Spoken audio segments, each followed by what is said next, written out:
Bien, bueno, vamos a iniciar.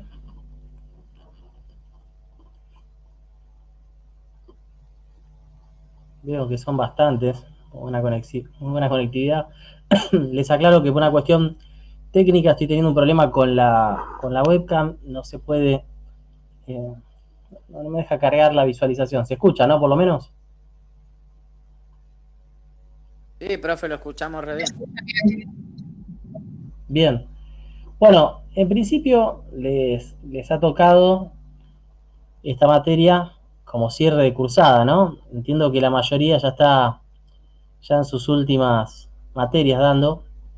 Eh, Corríjanme si esto no es así, si están iniciando con esta materia.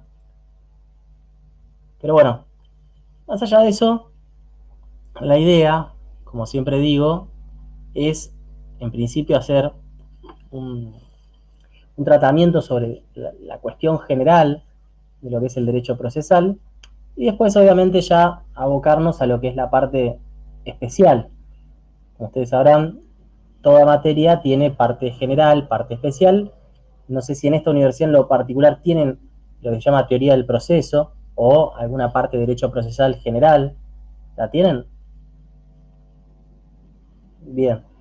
¿Hay alguna persona que haya venido de otra universidad a la cual se le haya homologado lo que es teoría general del proceso, derecho procesal, parte general? Bien. Bueno, entonces, para iniciar entonces digamos, el desarrollo teórico, ustedes habrán visto que eh, el derecho procesal, ¿sí? Es una forma de mirar al derecho, ¿sí? Es decir, desde el contenido normativo. El contenido normativo, ¿se escucha? Dicen que no se escucha. Ah, ahí Paula y Laura están diciendo no se escucha. Me están confirmando que se escucha bien.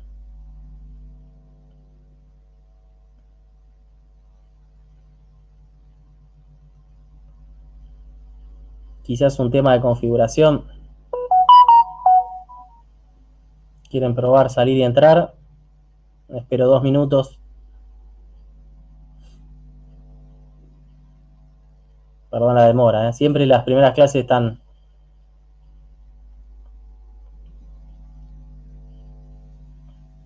Espero a Laura y a Paula a ver si ingresan y reingresan. Yo ya estoy, Mientras tanto, profe, no sé. ya salí de la conferencia y volví a ingresar, así que ya me anda, perfecto, muchas gracias. Me pegué un susto porque estaba. Sonó de repente. Bien. Eh, sí, no, yo tengo un problema de configuración acá, lo que escucho lo escucho demasiado fuerte, estoy al lado del micrófono y del parlante. Bien, Verónica, Liliana, perdón, voy a silenciar porque estoy teniendo un retorno con eso, me parece. Ahí está, ahora sí. Bien, como les decía, ¿sí? El derecho procesal puede ser visto, mejor dicho, debe ser visto de múltiples formas, pero en lo particular vamos a advertir que si lo miramos desde el entramado normativo, ¿esto qué quiere decir? Entender que existen diferentes tipos de normas, normas que son de fondo, como el Código Civil y Comercial, como el Código Penal, que nos van a dar una sustancia sobre las relaciones jurídicas, ¿no? Y es en esas sustancias sobre las relaciones jurídicas que podemos decir que es un derecho de fondo, un derecho sustantivo, un derecho sustancial, pero el derecho procesal, ¿sí? Está dentro de las categorías de normas de forma.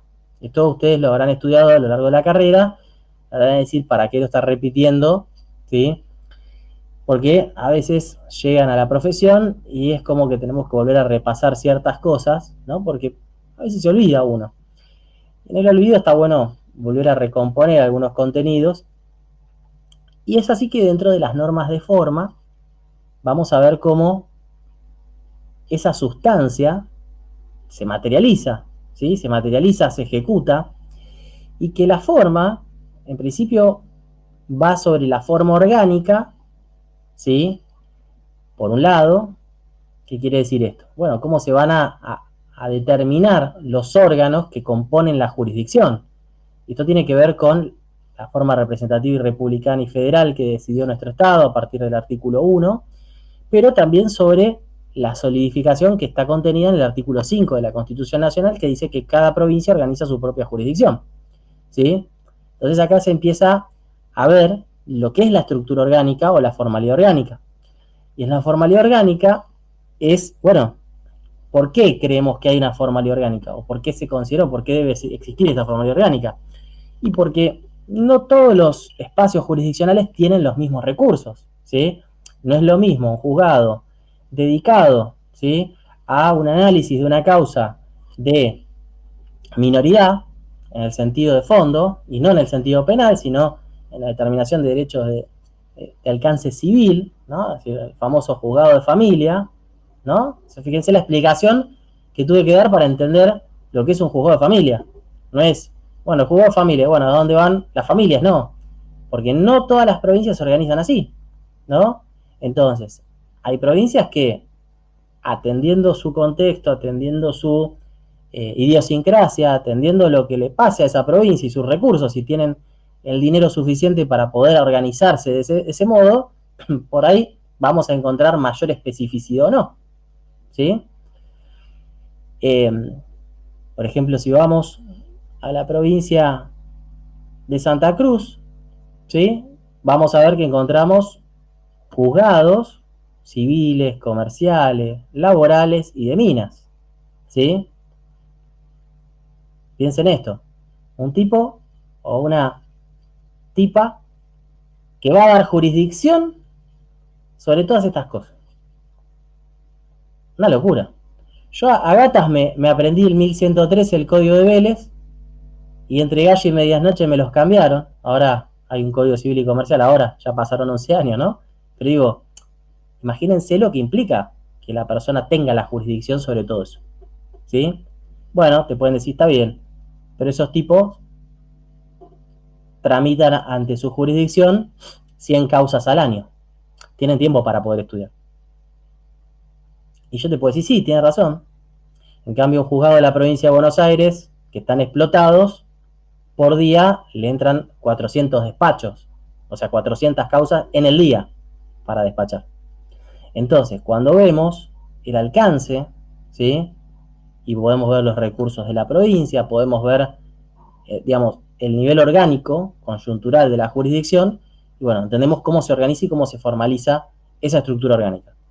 Ahora, la jurisdicción también se materializa a través de normas de forma, ahora en el sentido procedimental. No es solo cómo se va a formar el órgano, sino cuáles son los pasos formales, es decir, normas de forma, no orgánicas, normas de forma procedimentales, que nos van a decir cuáles son los pasitos para caminar ante ese órgano. Cuáles son los pasos que tengo que hacer para poder llegar a una declaratoria de herederos en el proceso sucesorio. Cuáles son los pasos que tengo que hacer para poder llegar a una sentencia condenatoria en una causa de derecho laboral. Cuáles son los pasos que tengo que hacer para poder alcanzar una sentencia en el marco de un daños y perjuicio en un juicio civil. ¿Se entiende? Entonces, hasta ahí está claro, ¿no? Lo básico, lo que aprenden en todo momento, ¿sí? Ahora, si yo les pregunto, perfecto, son los dos tipos de normas. Y si les pregunto, ¿qué son las normas transicionales? ¿Qué me pueden decir de esto? El paradigma hasta el momento era normas de fondo, normas de forma, ¿no? Yo me acuerdo cuando di Derecho Constitucional 1, una de las preguntas que me hizo mi profesor de Derecho Constitucional, y el paradigma hasta ahí siempre era forma y fondo. Sí, Murillo.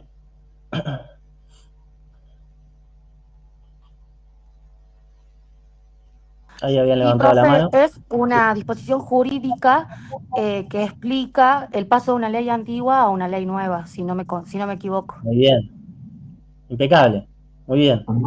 Fíjense cómo, muy bien, normas transitorias, normas transicionales, que dentro del Código Civil y Comercial encontramos el artículo 7, dentro de lo que es el Código Civil y Comercial encontramos, por ejemplo, en materia de prescripción el 2535, 2537, si mal no recuerdo, ¿sí?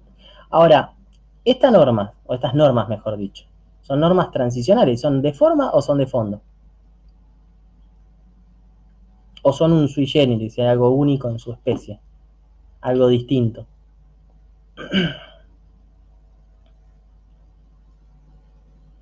Ahí dicen de forma. Bien. ¿Quién dice que son de fondo?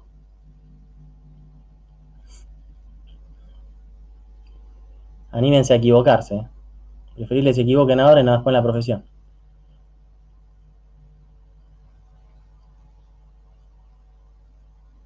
Bueno, las normas de forma, ¿sí? En algunos casos hay autores que entienden que contemplan las normas transicionales, ¿sí? Hay otros que dicen que no, que en realidad operan sobre el derecho sustantivo. Y justamente es pasaje de derecho sustantivo hacia otro derecho sustantivo, ¿sí? Ahora, cuando hablamos, ¿sí?, en lo particular de las normas de fondo y de forma, que era el paradigma clásico, empezó a aparecer el entendimiento del derecho transicional o las normas transicionales, que es lo que dijo justamente la compañera Murillo, y en lo particular tienen que entender lo siguiente, ¿sí?, que estamos en un, digamos, frente a un fenómeno que también es transicional a nivel teórico, por así decirlo. Antes nosotros teníamos los códigos de fondo y teníamos códigos de forma, que son los códigos procedimentales, ¿sí? En la actualidad tenemos un gran impacto de cómo el legislador a nivel nacional, a partir de la última reforma, que es con el Código Civil y Comercial, más que reforma es la entrada en vigencia de un código unificado a partir del 1 de agosto del 2015, que generó la incorporación de un cuerpo normativo que tiene normas de forma. Entonces, el paradigma actual, ¿sí?, en la metodología legislativa, es entender que pueden existir normas formales en códigos de fondo. Con esto, ¿qué van a ver? Por ejemplo, el claro ejemplo de esto, si tienen el Código Civil y Comercial a mano, que recién vi una compañera que lo abrió cuando mencioné el artículo 7, ¿sí?, vayan a buscar el artículo 1735, si mal no recuerdo. Si no lo cambiamos y vemos si es ese, si es otro, por ahí le estoy pifiando.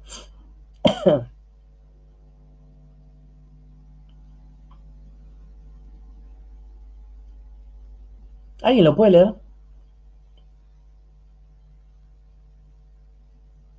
Yo lo puedo leer, pero ¿me repite el número? 1735. Ahí Le puedo va. estar pifiando igual, ¿eh? El 1735 dice: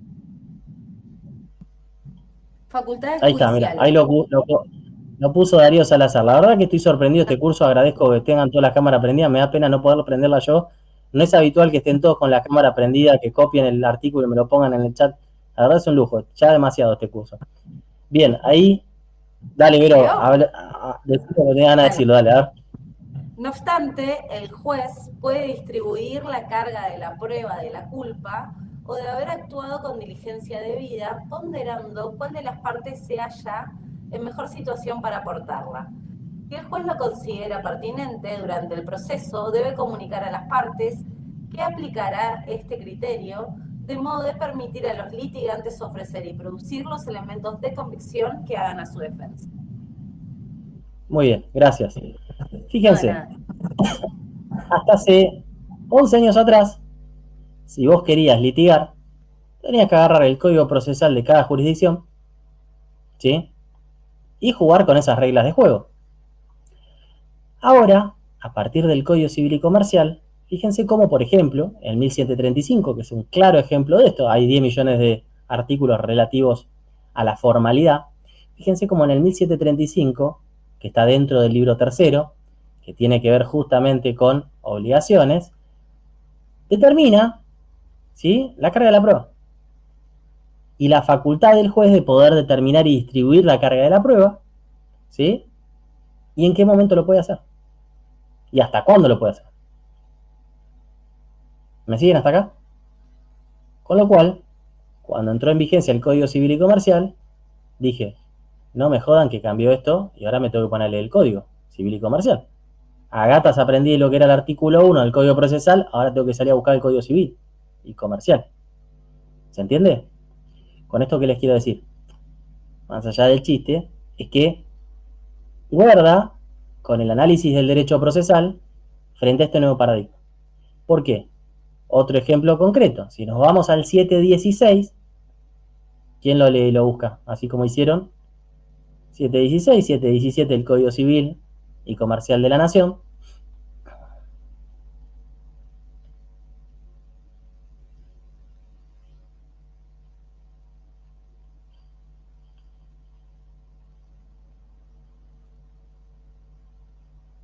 Muy bien. Fíjense, 716, procesos relativos a los derechos de niñas, niños y adolescentes. ¿Sí? 717, procesos de divorcio y nulidad del matrimonio. ¿Sí? Con lo cual, con esto que les quiero decir, que no es solamente, porque como bien dice, como bien dice, se dice en la práctica que el Código Civil y Comercial fue hecho por un paisano de cada pueblo, que los reunieron una semana antes y unificaron todo el código y después lo sacaron a circular, ¿sí? Que en parte puede decirse que en realidad lo que se hizo fue una técnica legislativa de distribuir técnicamente por libros y después unificaron los libros y trataron de establecer principios generales. Lo cierto es que lo que se advierte en todos los libros, ¿sí? Es que van a encontrar normas procesales en un código de fondo. Y acá nace un lindo debate, pues esto es para analizarlo ya a nivel teórico también, que puede ser un trabajo de tesis del día de mañana para algún posgrado. Ustedes no tienen que hacer tesis de grado, pero el día de mañana pueden hacer un posgrado, quizá un doctorado, una tesis doctoral. Miren qué sencillo. Problema normativo que se genera. Partiendo del artículo 5 de la Constitución Nacional, en donde dice que cada provincia organiza su propia jurisdicción, con lo cual las cuestiones procedimentales están recluidas al ámbito jurisdiccional ordinario dentro de la provincia de Buenos Aires, por ejemplo, Código Procesal de la provincia de Buenos Aires. ¿Por qué yo como provincia tengo que aceptar estas normas procesales? Muy bien, artículo 5. Si cada provincia dicta para sí su propia constitución, ¿sí? Y además dice que asegure la administración de su justicia, con lo cual administración jurisdiccional es de cada provincia, ¿por qué la nación le está imponiendo normas procedimentales? Porque por ahí yo con mis recursos no puedo imponer esas normas procesales, porque no los tengo, no puedo crear un sistema de escucha, ¿sí? O como por ejemplo el Código Civil, el libro de familia dice que tienen que existir tribunales especializados, ¿sí? Garantizar la celeridad, la oralidad, que contengan equipos técnicos, disciplinarios, interdisciplinarios. ¿Y si no tengo los recursos para hacer eso? Podría decirse que estas normas procesales entran en cabal contradicción con el artículo 5 de la Constitución Nacional y podría decirse que parte del Código Civil y Comercial, en cuanto configura normas técnicas procesales, son inconstitucionales.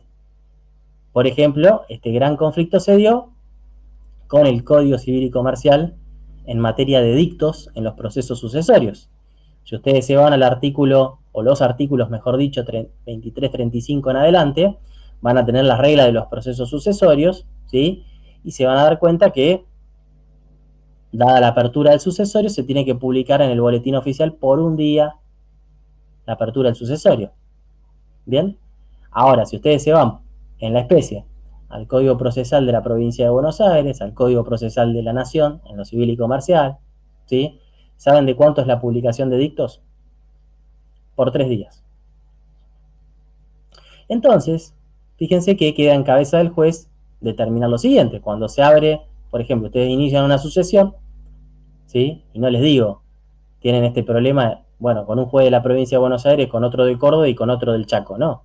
Es en la misma provincia de Buenos Aires, donde a partir de sus 20 departamentales, ¿sí? Ustedes tienen un juez que entiende lo siguiente, que cada provincia organiza su propia jurisdicción, lo que dice el Código Civil y Comercial es un exceso de la facultad legislativa, por lo tanto no es aplicable en la provincia de Buenos Aires, y por cuánto mandan a publicar los edictos. Por 3 días. Porque su código de procedimiento dice 3 días. ¿Se entiende?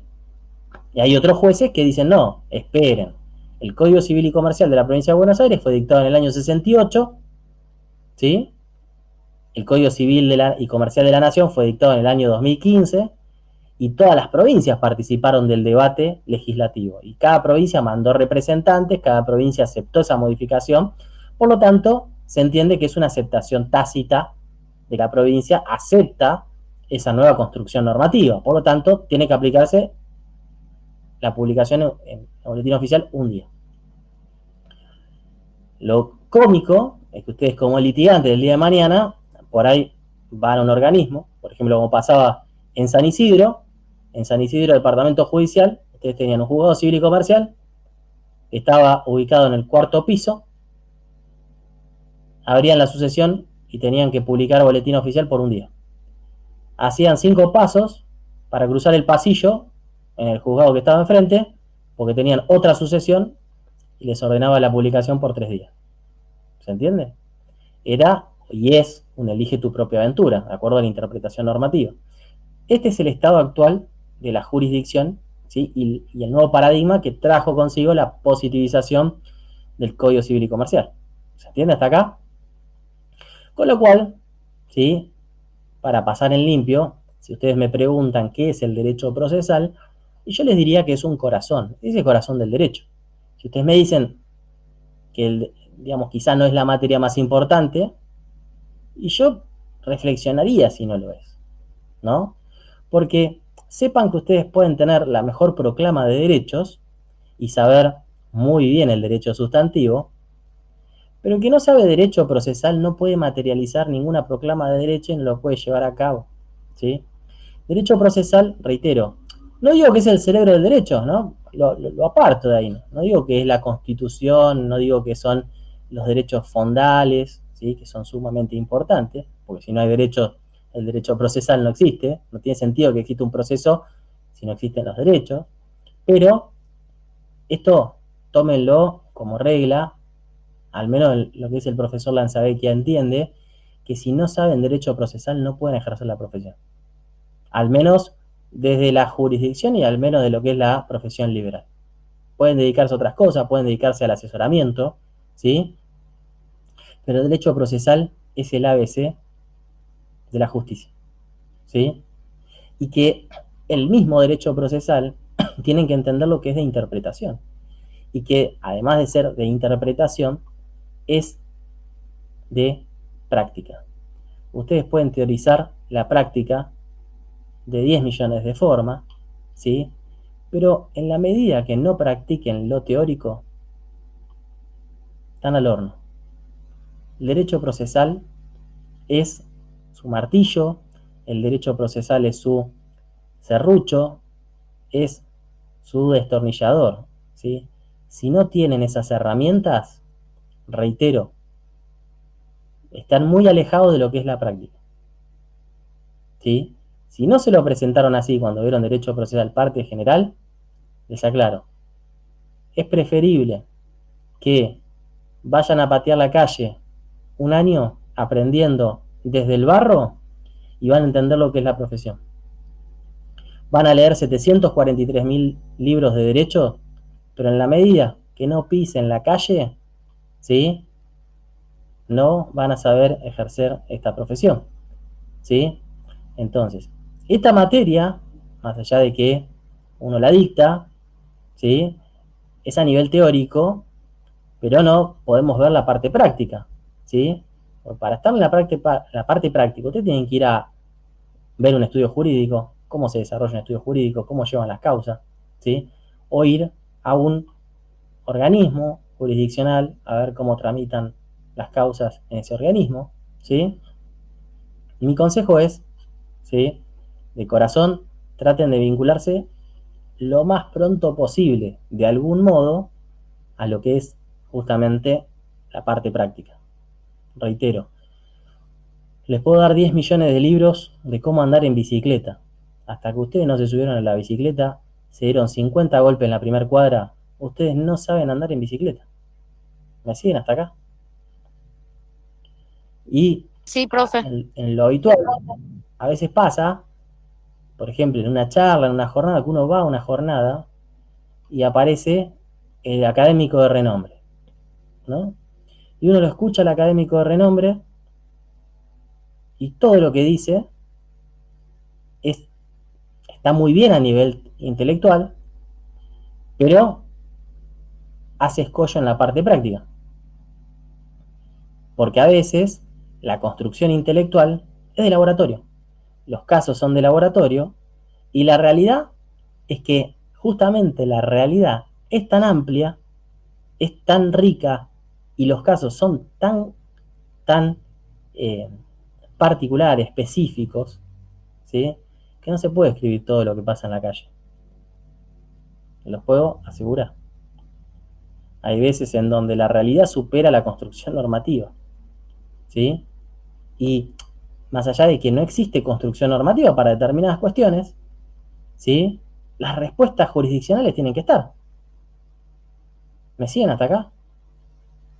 Y entonces ahí es donde empieza a verse esta mirada de interconexión entre lo que ustedes vieron en, digamos, la parte general, que es la famosa idea de la teoría de la acción, de lo que es la jurisdicción, ¿sí? Que yo se los voy a explicar como está el video en Facebook, ¿no? Se lo resumo así nomás, pero se los voy a explicar clase a clase para que podamos avanzar con el desarrollo de cada unidad, ¿sí? En lo particular yo me voy a, digamos, a centralizar con el Código Procesal Civil y Comercial de la Nación, como para tener de guía. No puedo abordar las 24 jurisdicciones, porque sería una tarea titánica, pero entiendan que más o menos, ¿sí? Las construcciones normativas en todo el país han ido en un sentido muy similar, ¿sí? No sé de dónde son la mayoría. A ver, ¿de dónde son? ¿De Buenos Aires cuántos hay? Yo Ahí soy están, de de Capital. Catamarca, De Salta, Capital provincia de Federal, Salta. Salta, perfecto. ¿Quién más? Entre Ríos. Concordia, de Chubut hay varios, Neuquén, Buenos Aires, Mendoza. Bueno, como dije recién, tenemos un paisano a cada pueblo, ¿no? Yo soy de la provincia de Sí. Santa Cruz. Santa Cruz, ¿qué parte? De Río Gallegos, de la capital. Mi padre es de Río Turbio. Estudió en mirá. Río Gallego en el Colegio Salesiano. Ah, qué bueno. ¿Y venís seguido? Y iba seguido, lo acompañaba a él y ahora está muy mal de salud y bueno, Bueno, lo lamento mucho. tendría que llevarlo como para una despedida, pero bueno, la última vez que viajamos fue allá antes de la pandemia y, y bueno, está Es muy linda complicado la ahora. cuenca. Es muy linda la cuenca. Es muy lindo y tengo muchos recuerdos allá de Santa Cruz, muchas anécdotas, la verdad que un aprecio muy grande. Resistencia, Chaco, Mendoza, Catamarca. Mendoza estuvimos en el 2022, estuvimos en las Jornadas Nacionales de Derecho Civil, fuimos a molestar a la intelectualidad nacional ahí. Hermoso Mendoza también.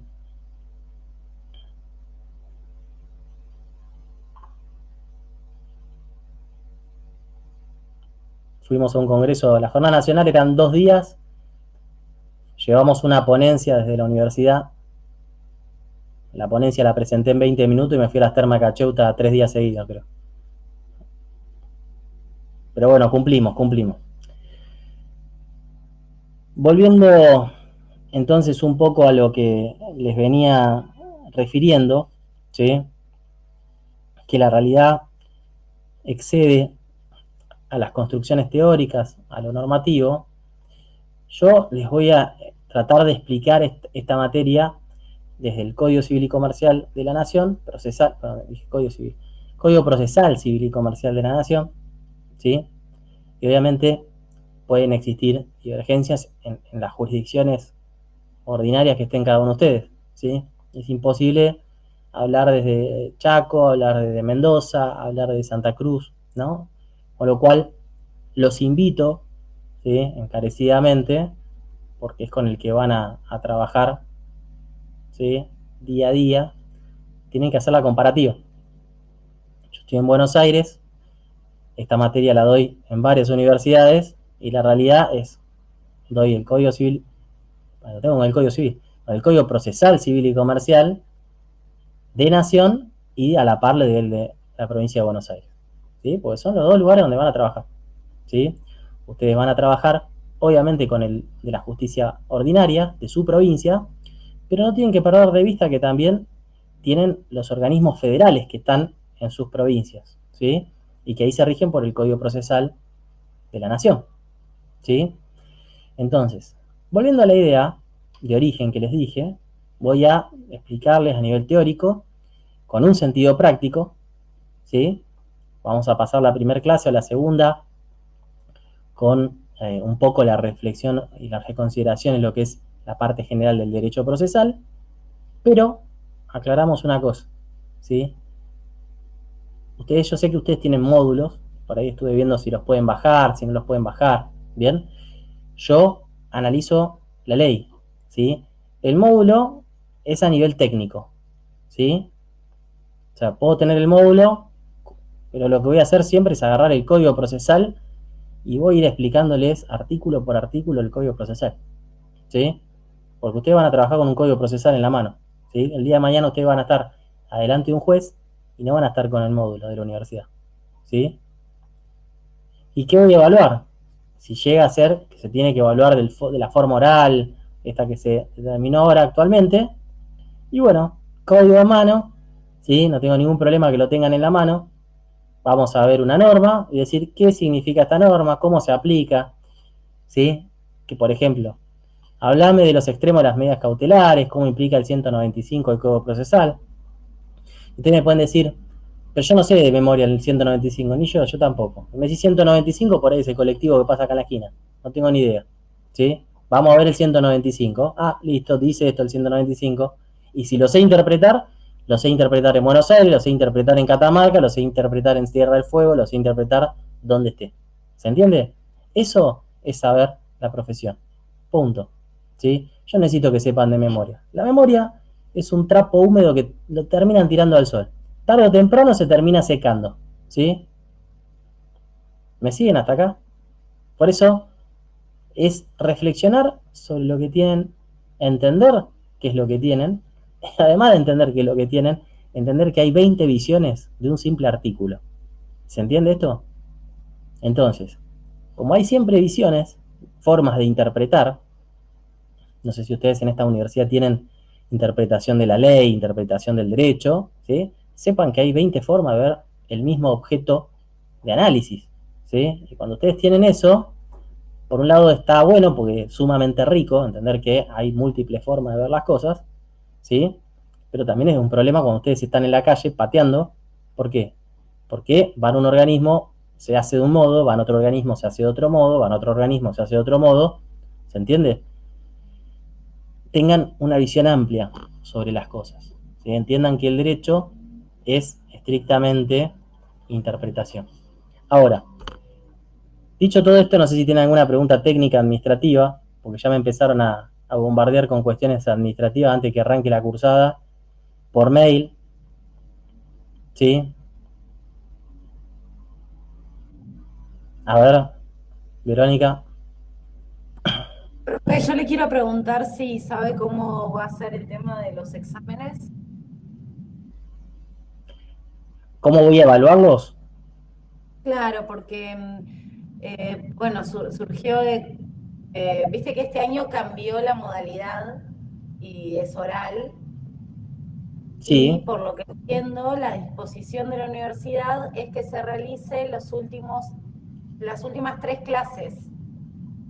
bien. Entonces eso reduce la posibilidad de que nos den, creo que son 15 clases y nos quedarían menos. Vamos a tener que ir corriendo entonces. Claro, por eso le pregunto, ¿usted ya sabe cómo va a ser la metodología que va a implementar para calificar, para evaluarnos?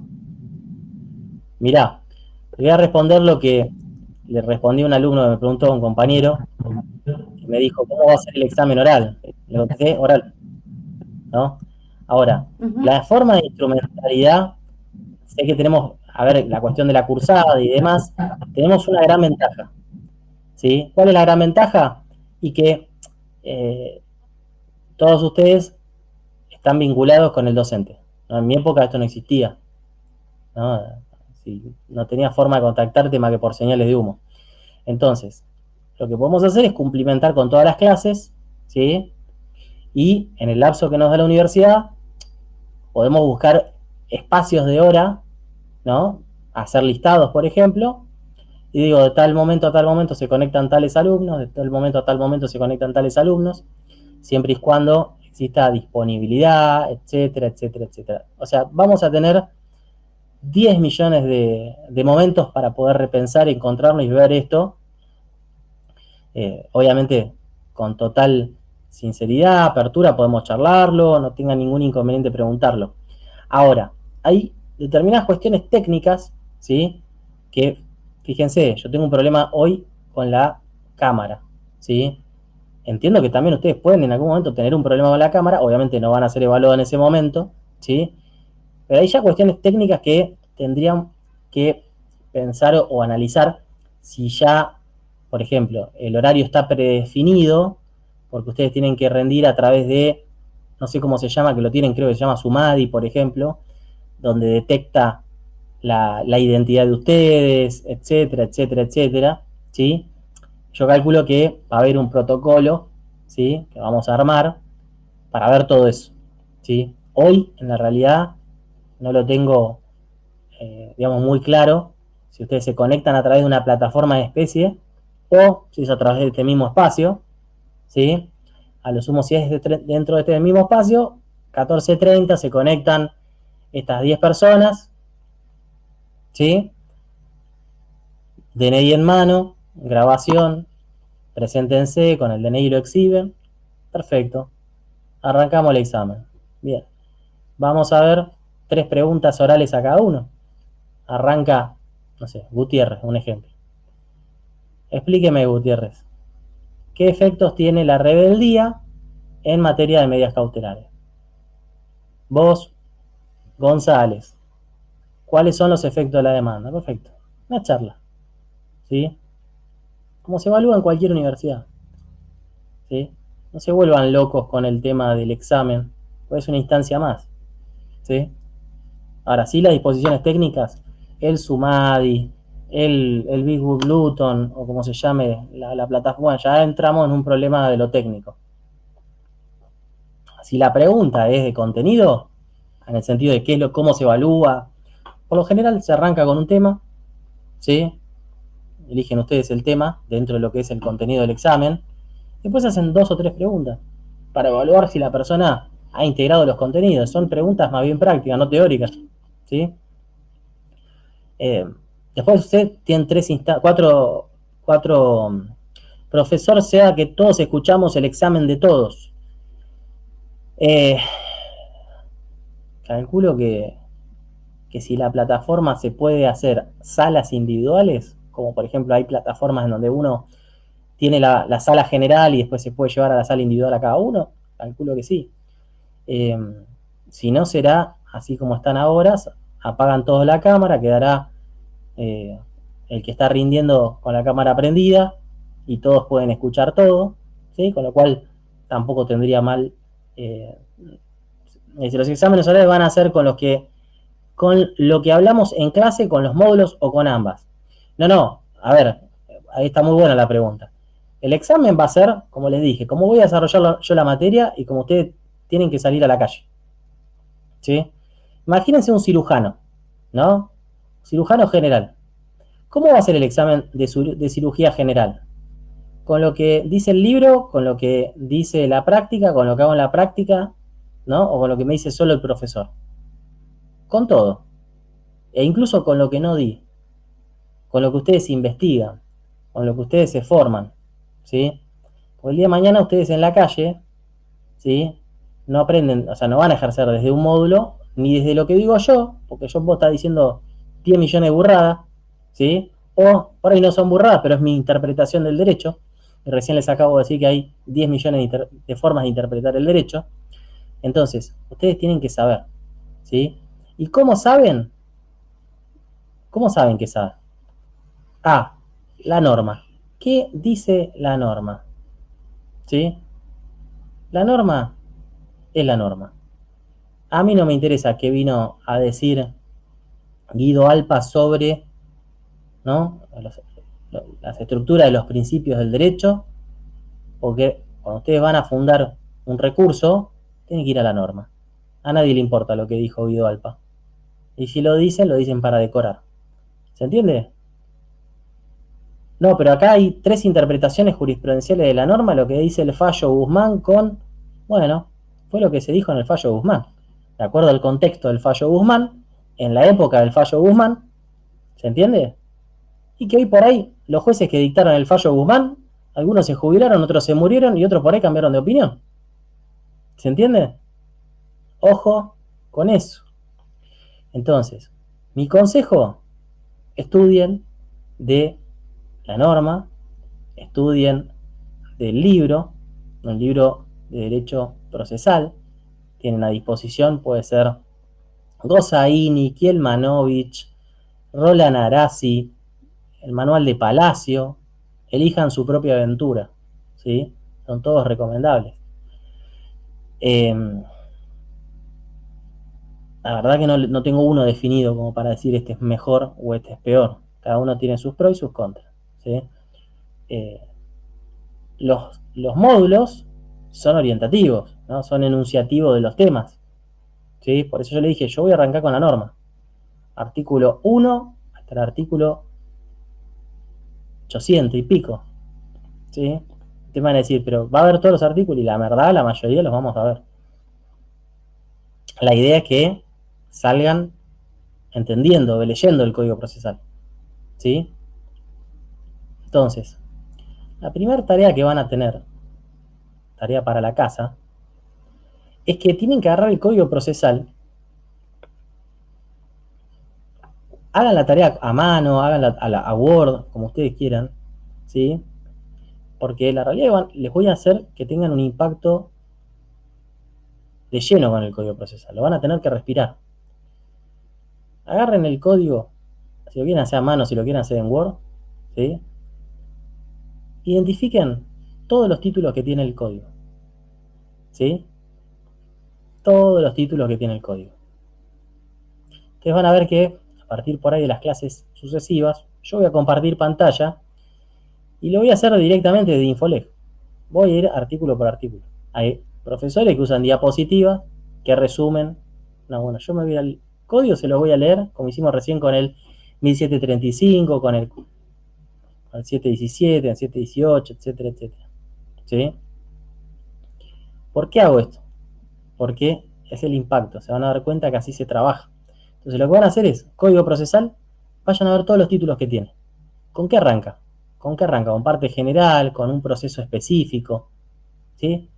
Una vez que sepamos la metodología que usó el legislador, es a partir de ahí que vamos a tener nuestra estructura, ¿sí?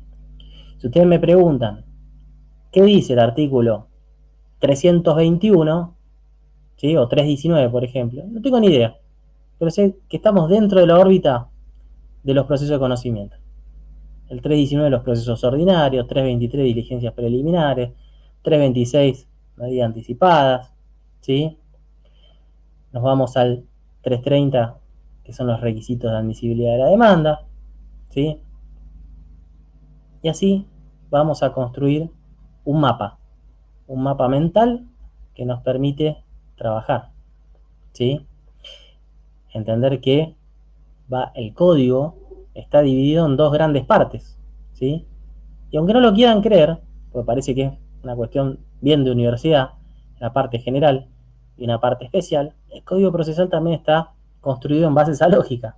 Tiene una parte especial, donde ustedes van a ver que arranca con los procesos de conocimiento y sigue con los procesos ejecutivos, después vamos a los procesos especiales, y en la parte general vamos a ver que encontramos la famosa teoría de la parte general, que es justamente jurisdicción, acción y partes, ¿sí? Entonces, por algo está escrito de ese modo, no es que se quieran vender libros, sino que se escribe por cómo está configurada la norma, ¿sí? Entonces, aclaro, ¿sí? Vamos a arrancar con el artículo 1, con el artículo 2, en el artículo 3, y así hasta que veamos toda la materia. Esto es importante decirlo porque por ahí usted me va a decir, no, pero en el módulo 2, ¿sí? No está esto. Bueno, a ver, el módulo 2 es enunciativo, ¿sí? Yo vengo a explicar normas, no vengo a explicar módulos. Entonces, para avanzar con el contenido, ¿no? Y hacer una reflexión, ustedes tienen que entender lo siguiente. Que en la parte general, ustedes seguramente habrán visto lo que es la jurisdicción, ¿sí? Y fíjense que la jurisdicción es, en latín, la derivación, lo que es juris, es decir, ¿qué es juris?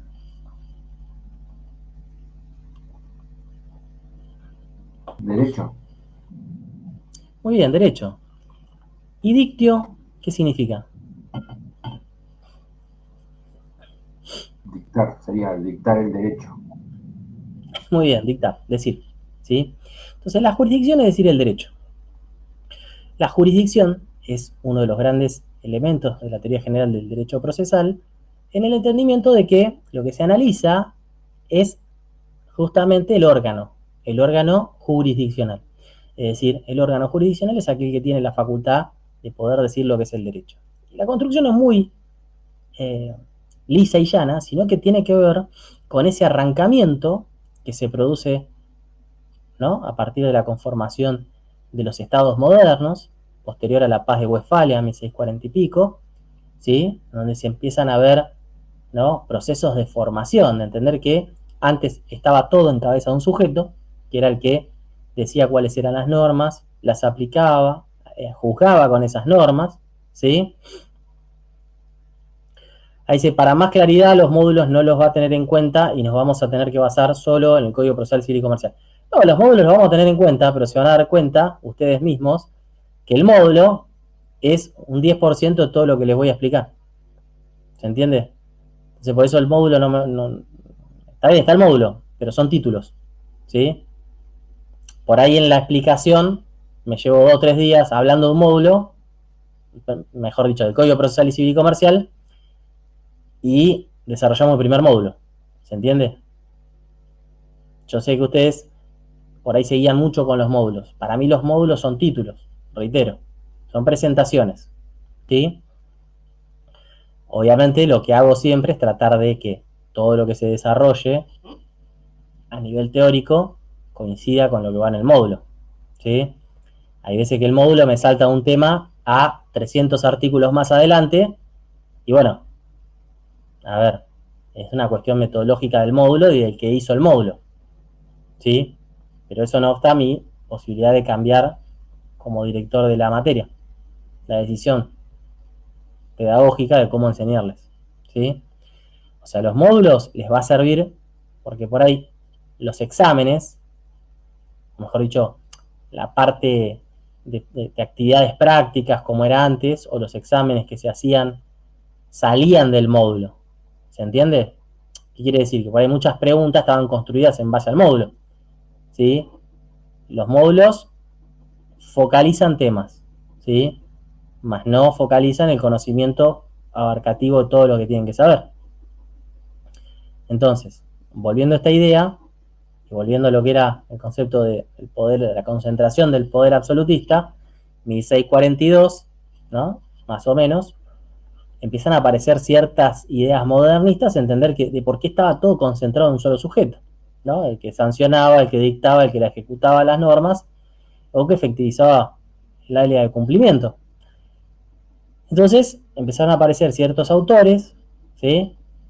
Y filósofos que empezaron a decir, bueno, lo ideal en un estado moderno sería que el poder se descomprima, se desconcentre, es decir, que no exista todo en un solo sujeto, sino que se reparta. Entonces, a partir de ahí se repartieron las funciones del Estado, ¿no? Tratado del espíritu de las leyes, Montesquieu, en donde dijo, bueno, uno que cumple la función administrativa, el otro que haga una función jurisdiccional y el otro que haga la función legislativa. Sobre el que recae la función jurisdiccional, fíjense que en realidad el juez, ese sujeto que está investido por la Constitución Nacional con las facultades propias, que la facultad está construida, ¿no? desde el mismo cuerpo orgánico por el cual se crean ¿no? Las instituciones, fíjense, si ustedes van a la Constitución Nacional, como habrán estudiado, la primera parte es la parte de declaraciones de derechos y garantías, que se la llama la parte dogmática, donde están los dogmas, lo que es justamente el derecho sustancial, ¿no? La sustancia de los derechos. Y después tenemos la parte orgánica, a partir del artículo 44 del 129, que la primera parte determina lo que son los poderes del Estado, legislativo, ejecutivo y judicial, y después tiene que ver con la distribución orgánica provincial, de cómo las provincias han administrado, qué le han delegado y qué no, ¿sí? A la nación, que es justamente la construcción orgánica. Entonces, fíjense que es a partir de ahí que se inviste un poder del Estado, que se materializa en personas, ¿sí? Y que a esas personas le da la facultad de poder canalizar ese poder, ¿no? Que está investido de imperio. ¿Qué significa esto? Que lo que dicen los jueces es el imperio, no es el poder del Estado. Más allá que es una persona física, es el Estado pronunciándose sobre una situación fáctica. Entonces la jurisdicción es justamente poder decir lo que es el derecho, ¿sí? Obviamente canalizado a través de una persona física, pero es el Estado expidiéndose, ¿sí? Entonces, ¿los jueces se equivocan? Son personas, ¿sí? Pero en la equivocación está el pronunciamiento jurisdiccional, y ahí viene la responsabilidad del Estado, ¿sí? Ahora, no todo juez tiene esta función, esta faz jurisdiccional. Existen lo que llaman jueces de faltas, que son jueces administrativos, o por ejemplo los organismos fiscales de las provincias, o mismo de ARCA, tenemos los jueces, ¿sí? Fiscales, por así decirlo, jueces administrativos a nivel tributario. El punto es que lo que ustedes tienen que entender es que los jueces administrativos no tienen imperium, ¿sí? No tienen el imperium que tiene la jurisdicción propiamente dicha. Entonces, la jurisdicción propiamente dicha son aquellas personas que tienen su función a partir del entramado constitucional. ¿Se entiende? ¿Y qué significa imperium? Que goza de plenitud del poder soberano del Estado. Y es así que la jurisdicción, ¿sí?, tiene ciertos elementos. ¿Cuáles son los elementos de la jurisdicción? Bueno, tenemos la facultad, se denomina noctio, ¿sí? Es decir, la noctio, que se llama facultad de conocimiento, es que cada juez tiene facultad de poder conocer frente a un conflicto, ¿sí? Obviamente un conflicto que después está delimitado por lo que se llama la medida jurisdiccional. Arasi dice que la medida de la jurisdicción es la competencia. Entonces, la competencia va a ser la medida de la jurisdicción. Es la especialidad, ¿sí?, que, digamos, determinó la norma de cuál iba a ser el alcance de ese juez, ¿no? ¿Por qué? Porque los jueces no conocen todo el derecho, porque los jueces no pueden estar en todo el territorio, porque los jueces son personas físicas y tienen que descansar. Por eso vamos a ver que si es por el territorio, vamos a ver competencia territorial.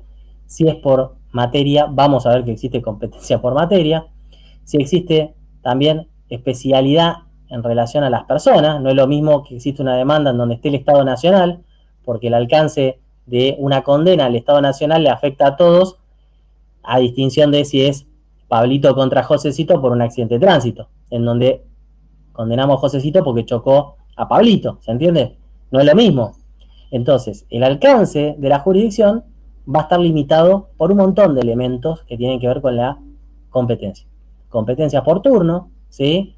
Por ejemplo, se ve mucho a nivel penal. Competencia por grado, ¿sí? Es decir, primera instancia, segunda instancia,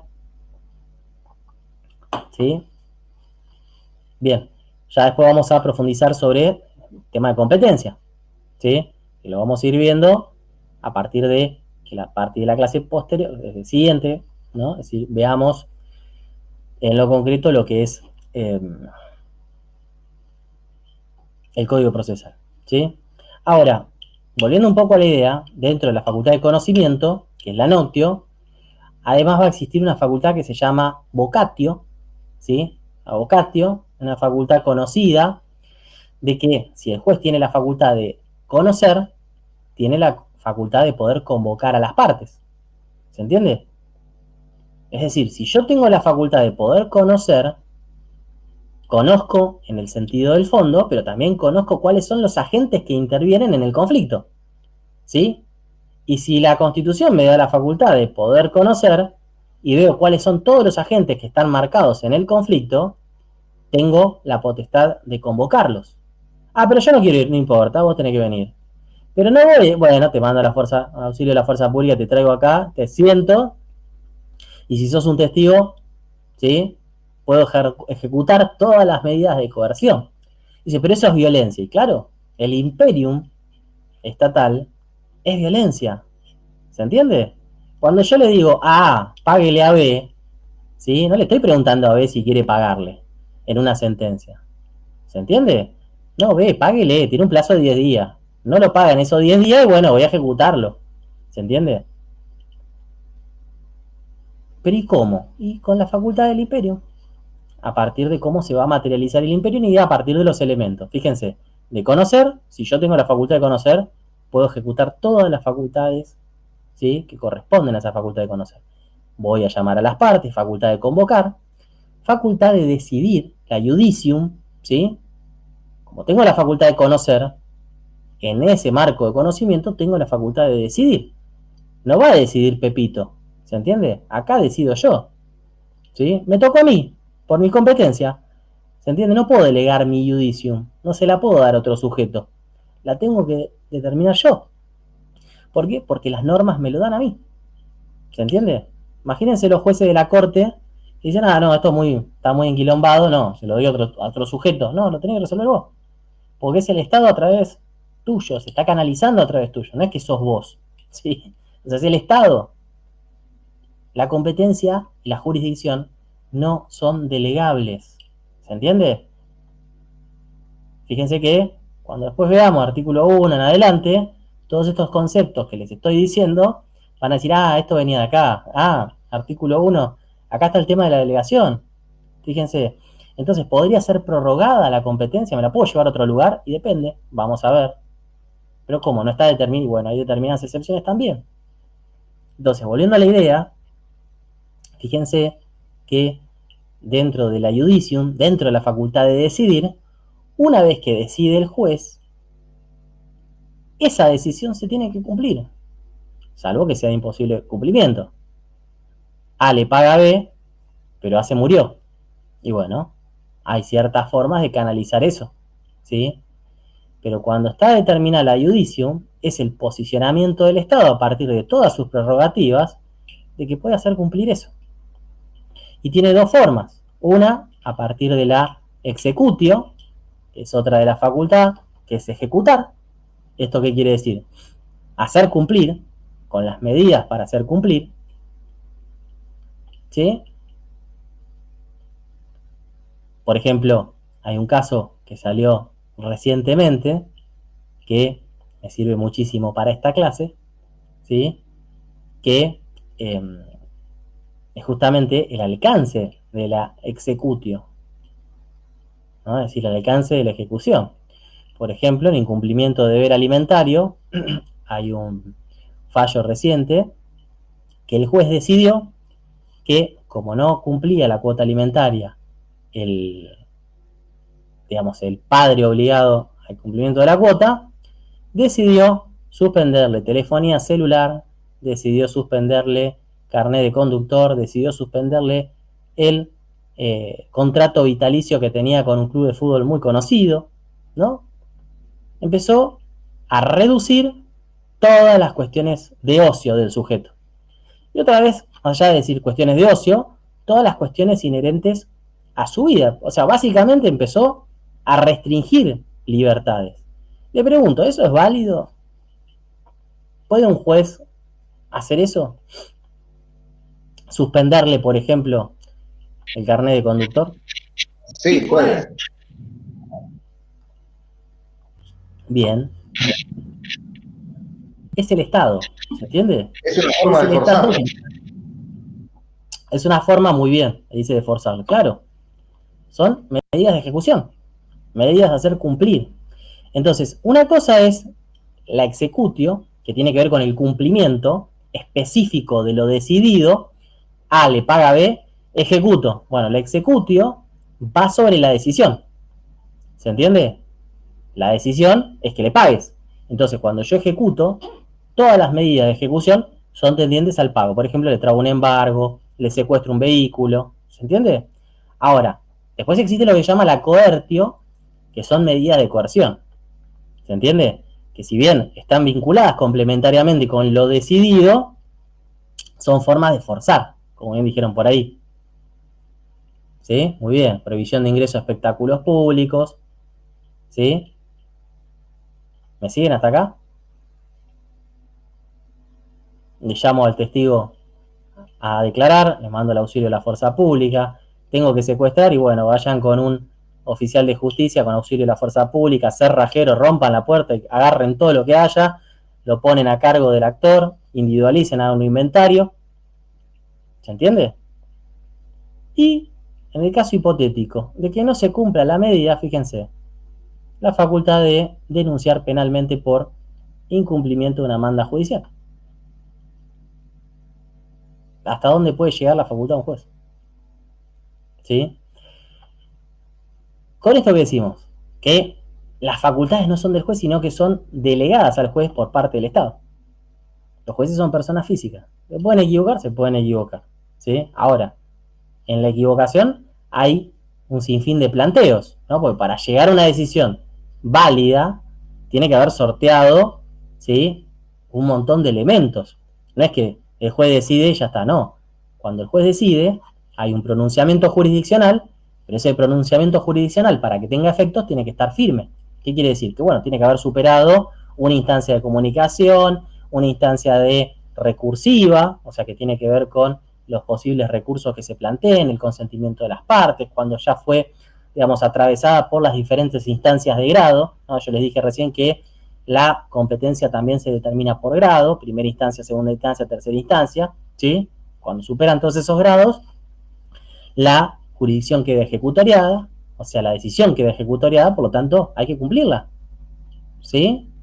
Entonces, reitero, vamos a ver que la jurisdicción, al menos el entramado individual de la jurisdicción, ¿sí?, se encuentra atravesado por estas grandes líneas.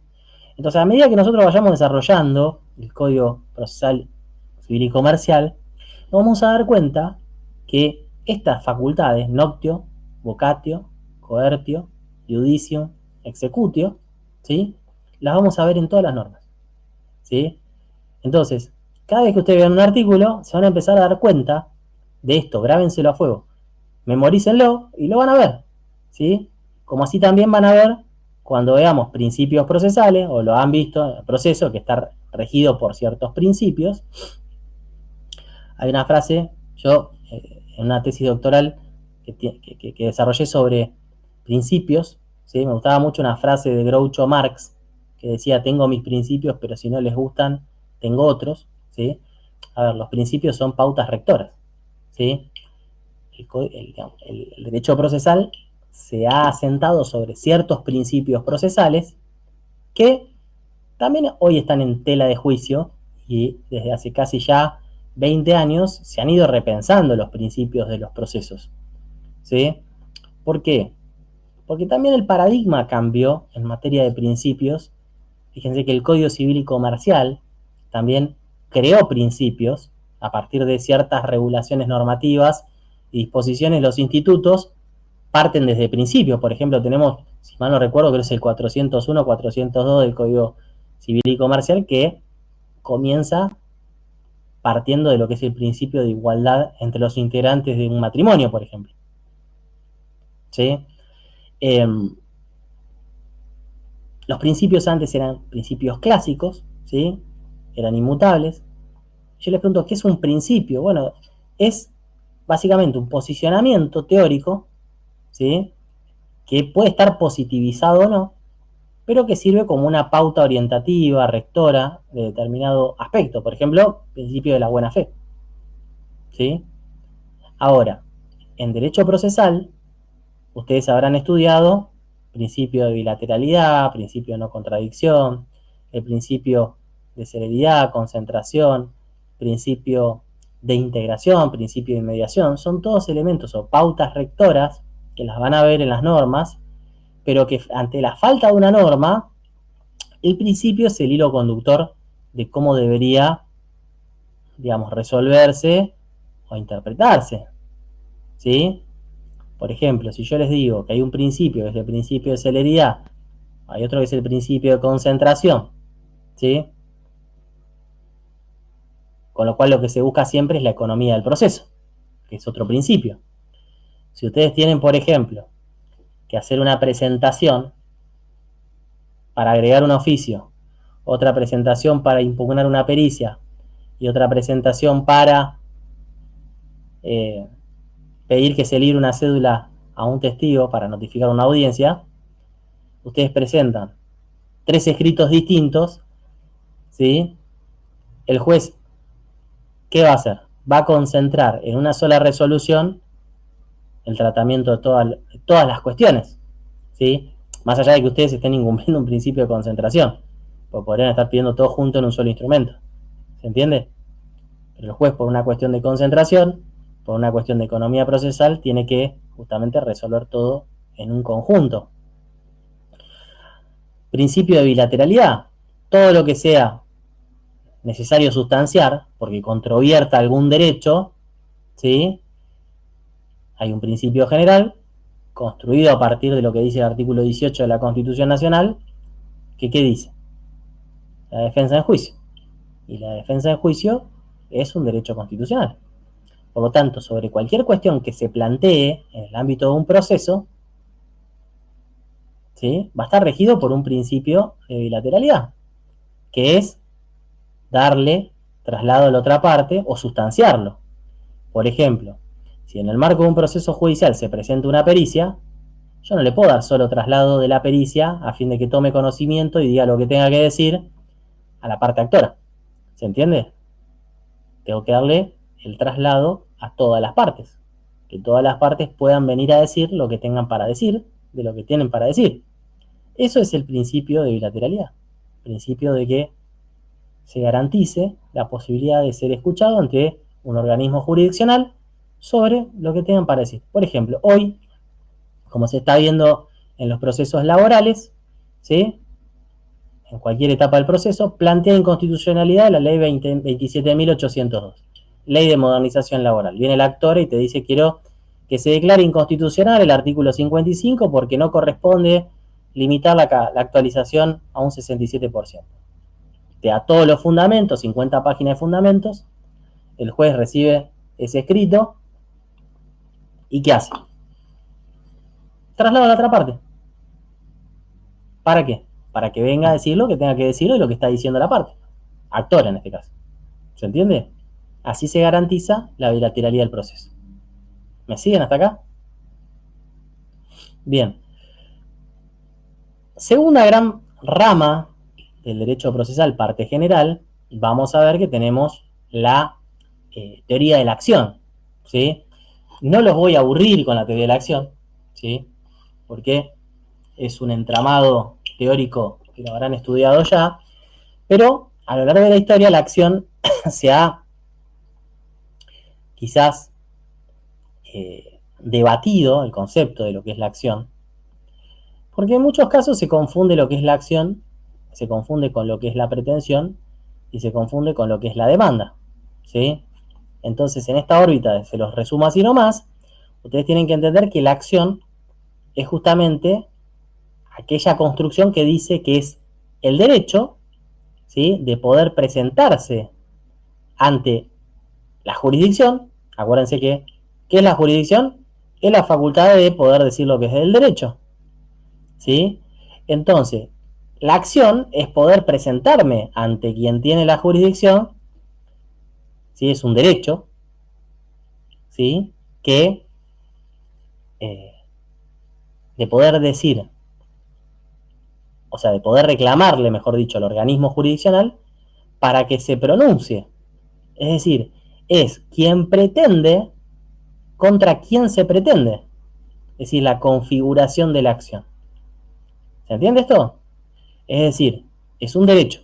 de poder ir al órgano jurisdiccional en mi carácter de reclamante ante quien le voy a reclamar.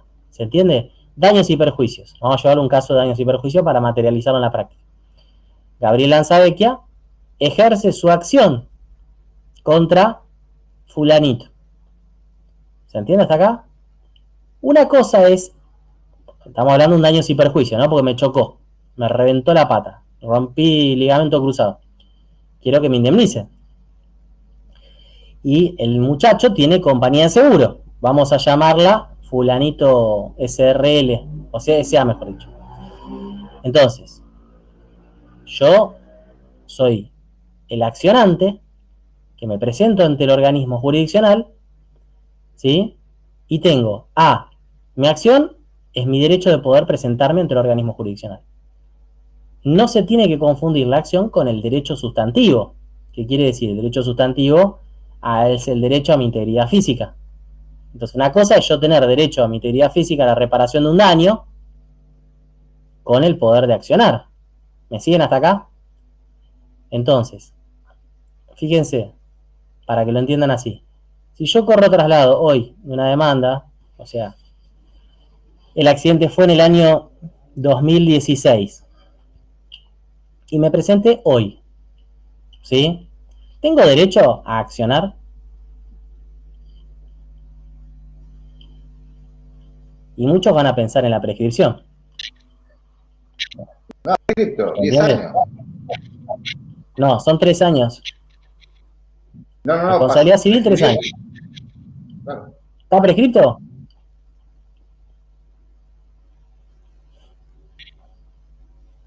¿Qué opinan? 3 años son.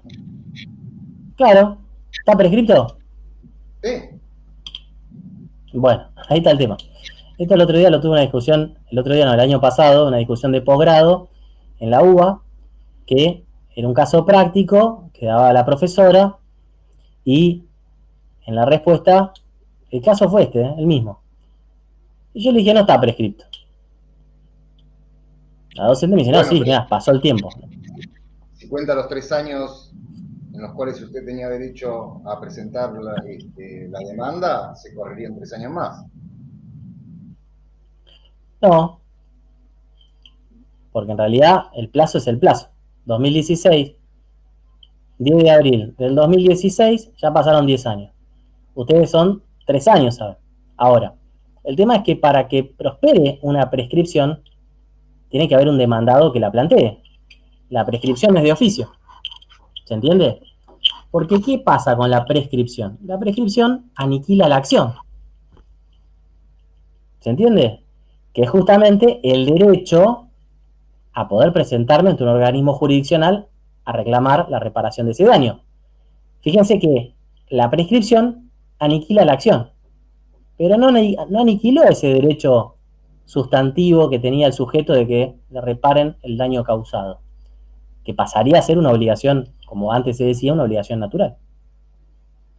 ¿Se entiende? Lo que se aniquila en la prescripción es la acción, que es el derecho a poder presentarme ante ese organismo, a poder reclamar de quién pretende a quién se pretende. Pero la declaración de prescripción no es de oficio, ¿sí?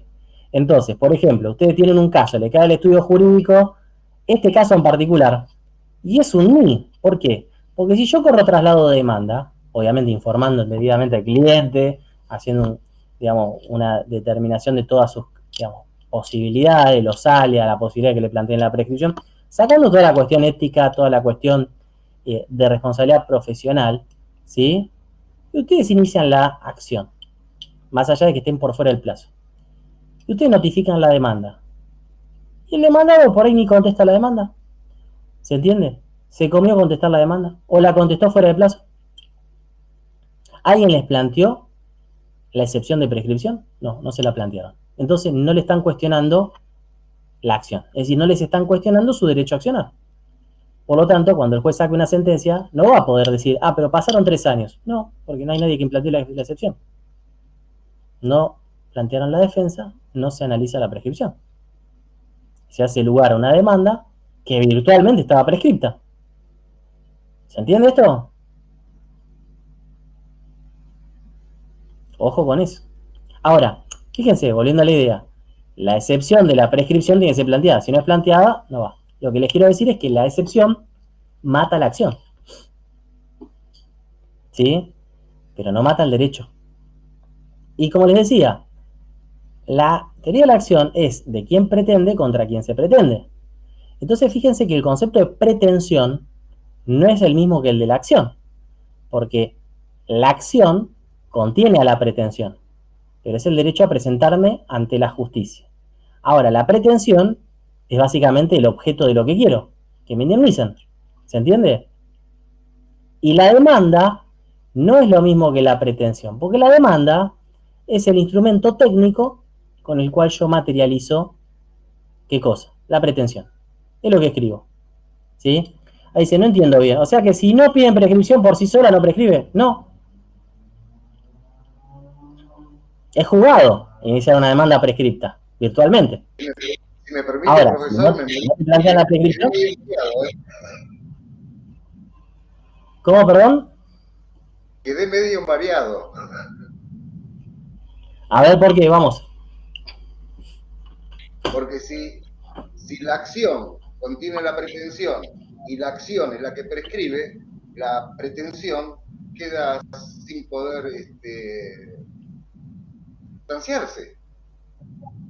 Perfecto. Pero te tienen que declarar la prescripta la acción, donde tiene que para ello haber un pronunciamiento válido judicial. La prescripción no opera por sí sola. La prescripción para que opere te la tiene que dar un juez. Y para que el juez te la dé... Y me dice, estás prescripta porque ya ocurrió hace 10 años, es otra cosa. No. Para que el juez se pueda pronunciar sobre la prescripción, tiene que haber justamente un pedido de prescripción del demandado.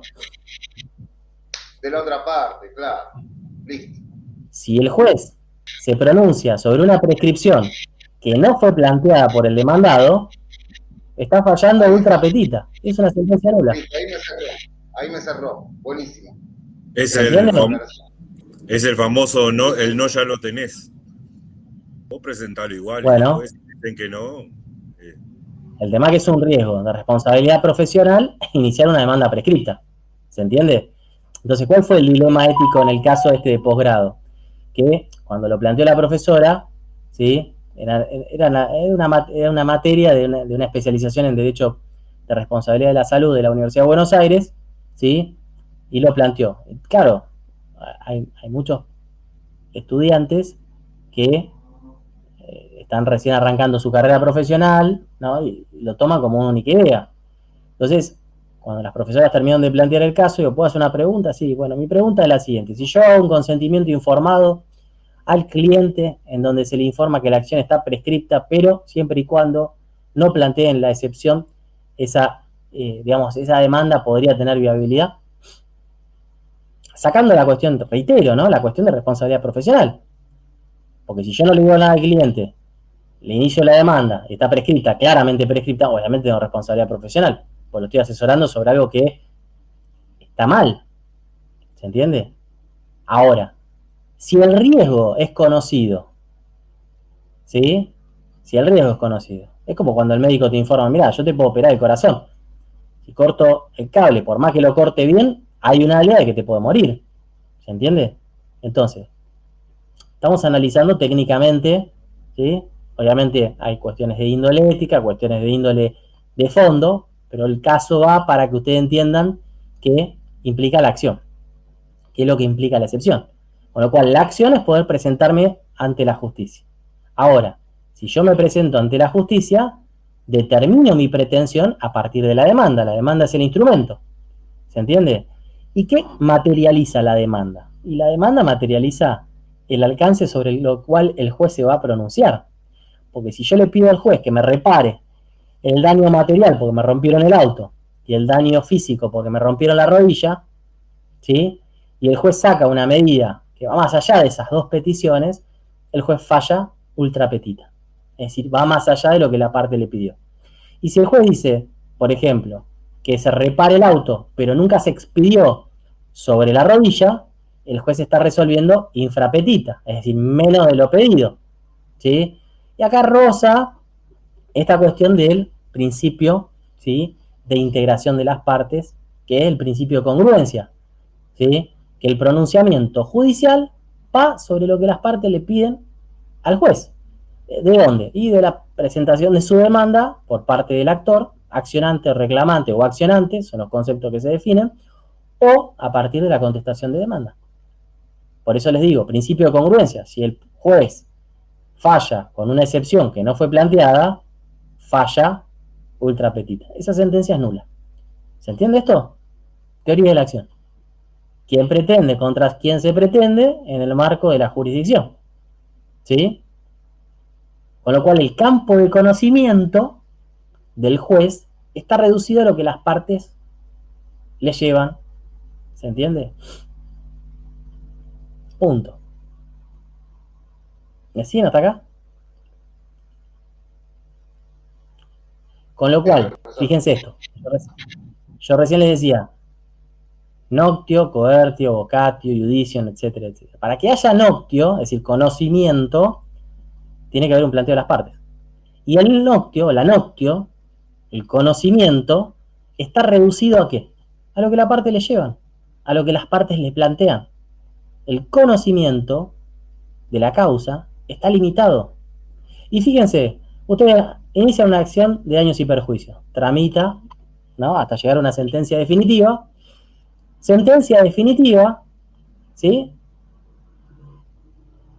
Planteo de un recurso de apelación, por ejemplo.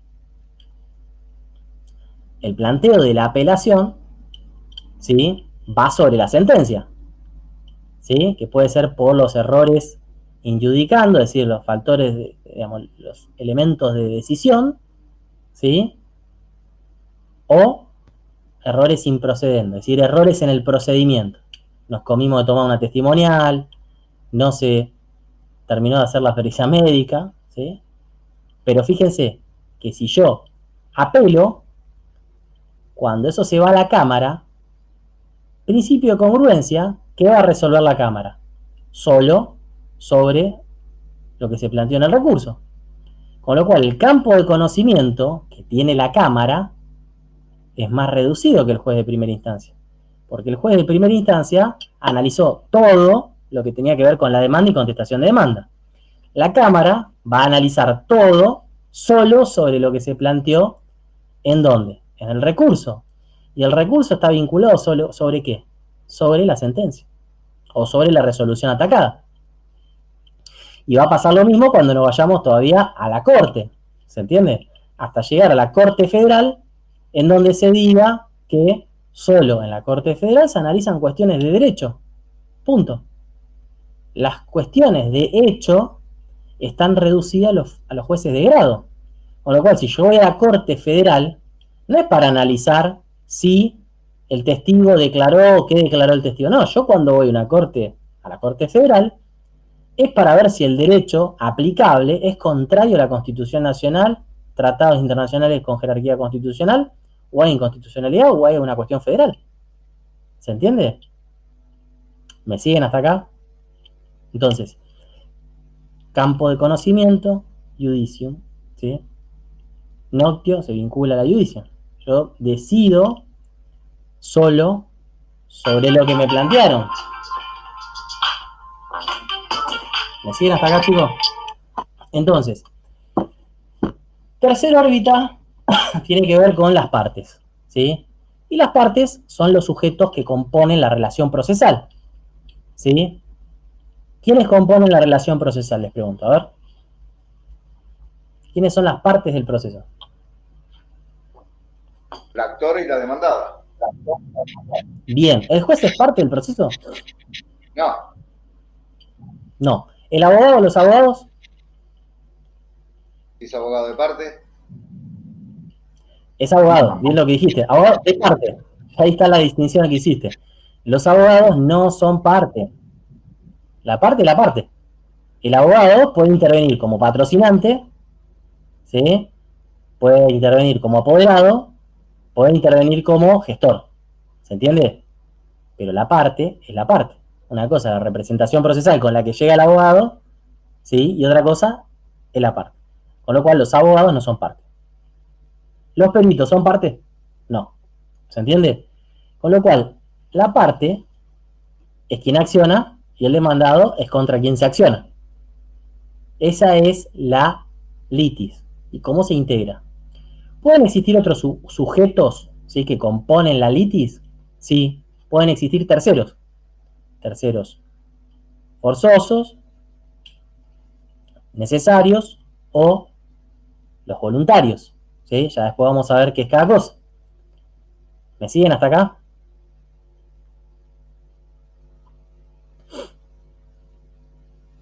Bien. Entonces, para pasar en limpio, cuando nosotros vemos a las partes, todo lo que representa la calidad de parte, ¿sí?, justamente va a ver con la teoría de parte, que es una parte, obviamente la parte general va a redundancia. Y ahora voy a ver lo siguiente, vamos a ver Código Civil de la Nación. ¿Sí? Con esto les voy a hacer un breve resumen, que es la actividad que van a hacer ustedes. Ahí les comparto.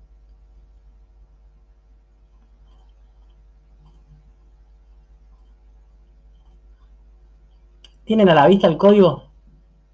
¿Se ve? ¿Se ve bien? ¿Se ve chico? Dígame. Se ve bien, profe.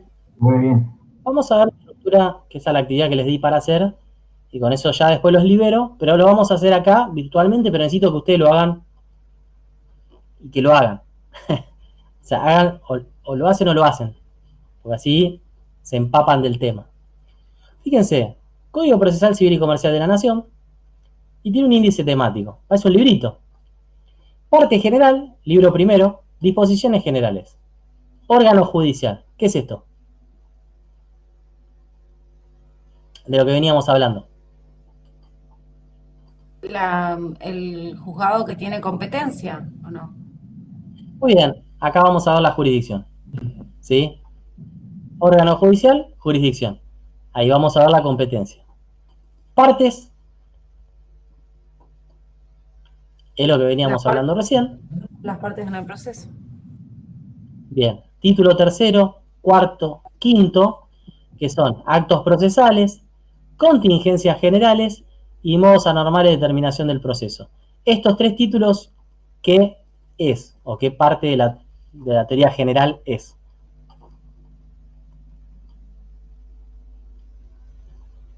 ¿Qué se les ocurre? Es el proceso. ¿Se entiende? Es la parte general del proceso.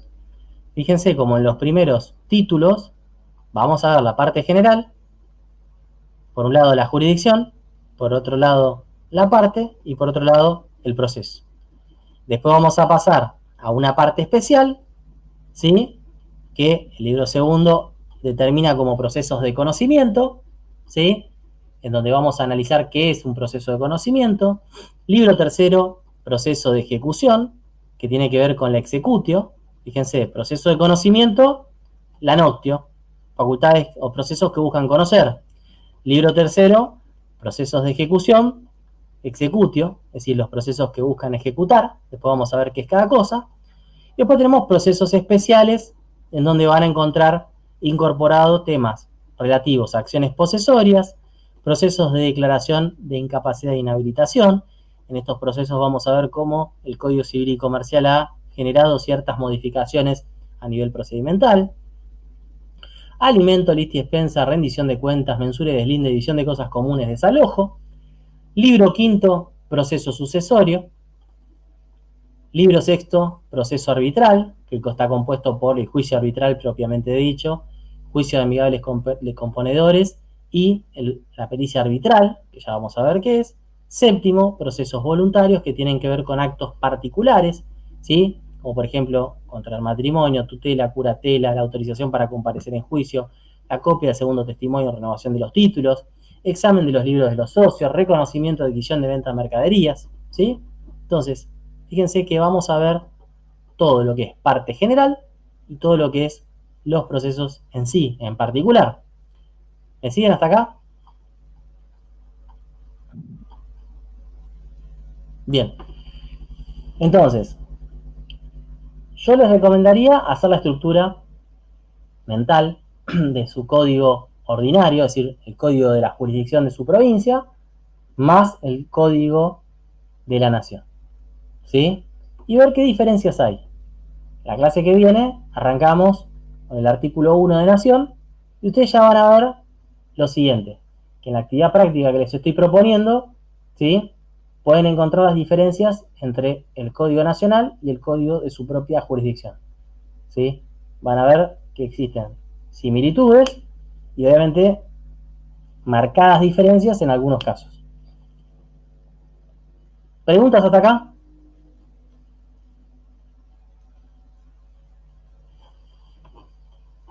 ¿Ninguna?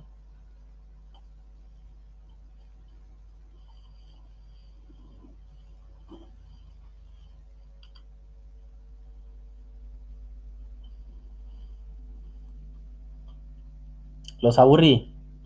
Se durmieron. Es un montón y está re entretenido, profe. Es un montón, sí. Entretenido no sé, pero es un montón.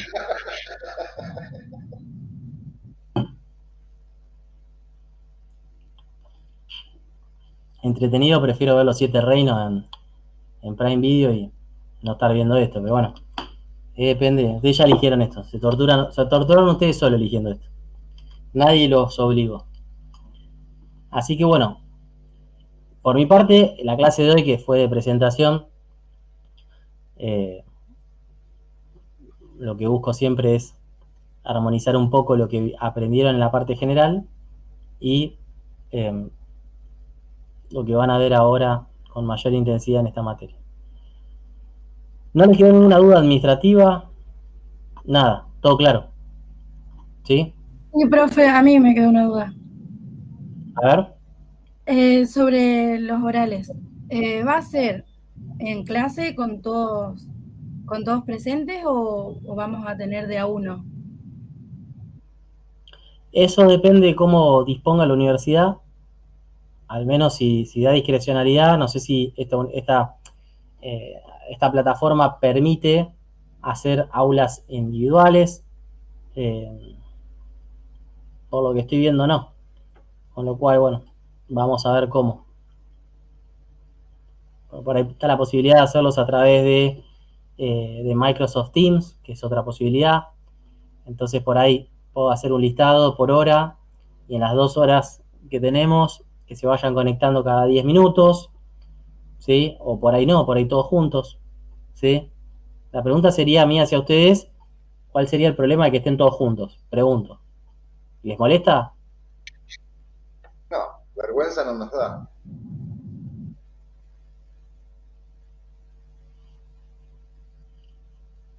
Imagínense que tienen que rendir examen, pero dentro de 2 años por ahí tienen una audiencia pública donde hay 700 personas dentro de una sala de audiencia, un tribunal que te está mirando, ¿sí?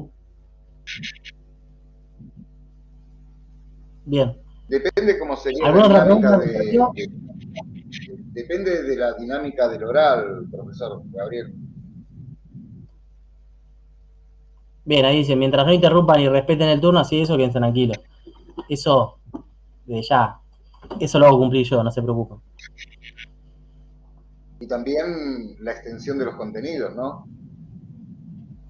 Es decir, por ejemplo, una profesora sugería una exposición de un tema elección de 5 minutos y 1 o 2 preguntas.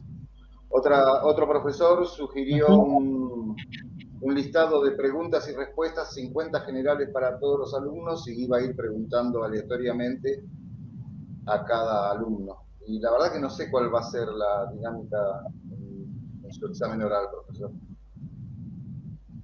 Bueno, al menos mi dinámica es como les decía, o sea, arrancan con un tema de elección y después se pregunta sobre toda la materia. El punto es que por una cuestión de experiencia, a veces arrancan con un tema y hacen más agua de que si uno les preguntase. Entonces, es un problema a veces empezar con un tema porque se ponen nerviosos, se olvidan un párrafo o una frase que estudiaron y ya se les hace una laguna y entran en un problema. Entonces, Yo arranco con un tema así para focalizar confianza y demás. Cuando veo que o lo saben el tema o lo repiten como un loro, y bueno, evidentemente o prepararon demasiado bien ese tema o saben muy bien toda la materia, pero bueno, tenemos que escarbar en otros lugares. La calificación la conocen en ese momento y en realidad yo les digo aprobado o no aprobado y después en un listado voy pasando las notas y después lo publico. O sea, con la carga de notas, ahí se van a enterar. Pero así es todo en el día, en el momento, al menos aprobado, se van con esa información. Porque hay gente por ahí, si uno le tiene que decir, sí, mirá, aprobaste rasposamente con un 4 y por ahí hay personas que no quieren que los demás se enteren la nota. ¿Se entiende? O por un 4 o por un excelente 10. Porque le da vergüenza, entonces uno entiende eso. ¿Aprobado o no aprobado? Punto. Después la nota se enterará cada uno individualmente y será motivo de festejo o no. Bien. ¿Alguna otra pregunta? Si no, ya los libero.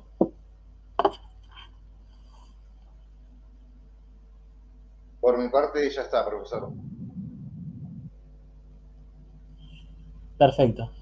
Bueno, cerramos acá. Muy buenas tardes. Descansen. Gracias. Nos vemos Buena la semana semana. que viene. Buen fin de semana, chicos. Chao, Abrazo a profe, todos. gracias. Hasta luego. No, gracias.